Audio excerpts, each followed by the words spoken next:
Hello, welcome to Loopaghans. Thank you all so much for visiting my channel. I hope that I can help you through your journey in learning the art of Graphaghan. For this video, I want to show you how to read the patterns. I have information in several places, within the description online, the email that I send to you, the graph instruction sheet, and the pattern itself.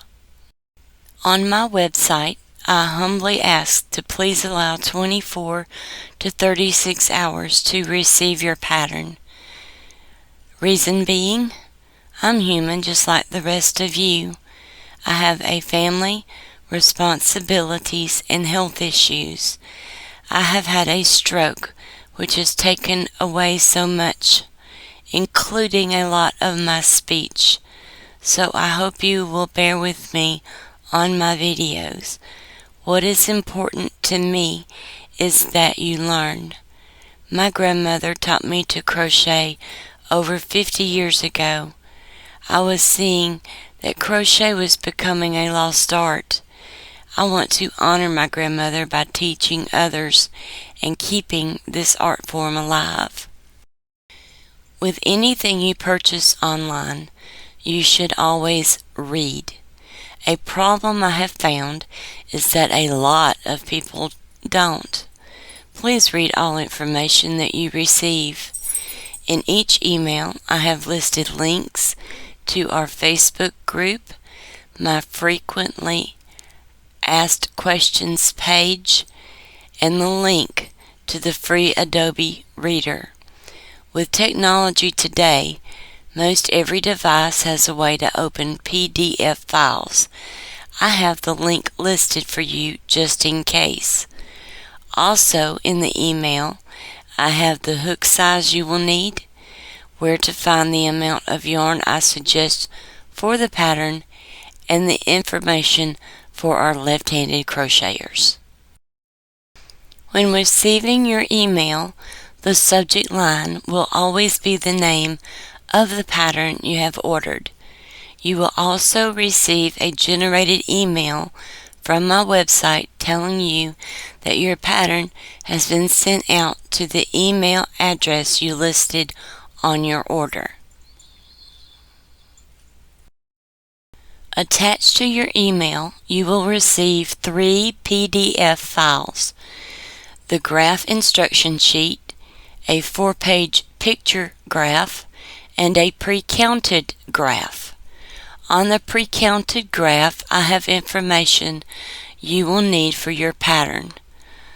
The 4-page picture graph is for your reference to make sure that your work is matching up to the graph. The pre-counted graph could be anywhere between 3 to 8 pages long. The graph instruction sheet is a generic sheet only. I have received many emails saying that the instruction sheet doesn't match up to their pattern. I made this instruction sheet to teach you how to read the pre-counted pattern. On row 1, you will see the first column, the row numbers. You're going to follow the pattern from the bottom to the top according to that row number. Here you will see that the second column is directional arrows. They tell you which direction you are to read that particular row. Row 1, right to left. Row 2, left to right. Row 3, right to left, and so on. On row 3, you will read that row from right to left. 79 blue, 12 black, 11 blue, 12 black, and 80 blue. At the end of that row, you will chain and turn. Do not cut your yarn. On row 4, you will read that row from left to right. 76 blue, 17 black, 9 blue, and so on. I have received so many emails with questions such as, do I cut my yarn? Do I turn my work? Am I supposed to chain at the end of the row before I turn? As you see in the graph instruction sheet here, I have it highlighted in yellow. Even though I have sent out all this information, I still receive those emails questioning what to do. This is why I cannot stress enough to please read all the information before you start your project. However, I am always here for you when you need me. Please come and join us in our Facebook group. There you can post photos, ask questions if you ever get stuck, just anything and everything. The members of the group are so awesome, and they may have had the same problems as you. They also may have different solutions for the problem at hand. I found this photo online. This person cut their yarn at every single color change. Please, please, please do not do this. This takes away from the integrity of your work, all of the hard work that you have put into it. Who is old enough to remember the Pink Panther cartoons? In one episode, he had gotten wet and put himself in the dryer. Floating out is a big puff of fur. Do you want all of your hard work that you have sat working on for weeks or months to do this? No, you don't. In future videos, I will be teaching you how to carry your yarn, not to cut it. Because like I said, by cutting it, you're taking away from the integrity, the strength of your Afghan. And that's something that we don't want to do that. We want it to be strong and last for years. To help you keep your place within the pattern, I highly suggest a cross-stitch magnet board. If you have ever done cross-stitch, you know how useful these are. It comes with long magnets that you can put above and below the current row that you're working on. Once you finish a row, mark off that row as complete and move the magnets up to the next row. It is very important to keep up with the row that you are on. As in this example, something went wrong within the black box on the photo on the right. If you are working on something like this and you get to the point of the lightning bolt coming in from the right, stop. Stop what you're doing, lay out your work, compare it to the 4-page picture graph and the pre-counted graph. Backtrack and search out what happened. Did you skip a row? Did you misread the directional arrow? Figure out what went wrong, regroup, and continue on with your work.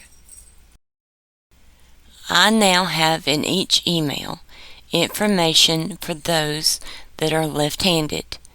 I have been told that because they are left-handed, they start their work doing the opposite of those that are right-handed. Where we may start on the right, they start on the left. I do not agree with that mentality. This Afghan, as you see here, was created by someone who was left-handed. You can see that she does beautiful work. But somewhere within the pattern at the top, things got turned around. I have the directional arrows on the pattern for a reason.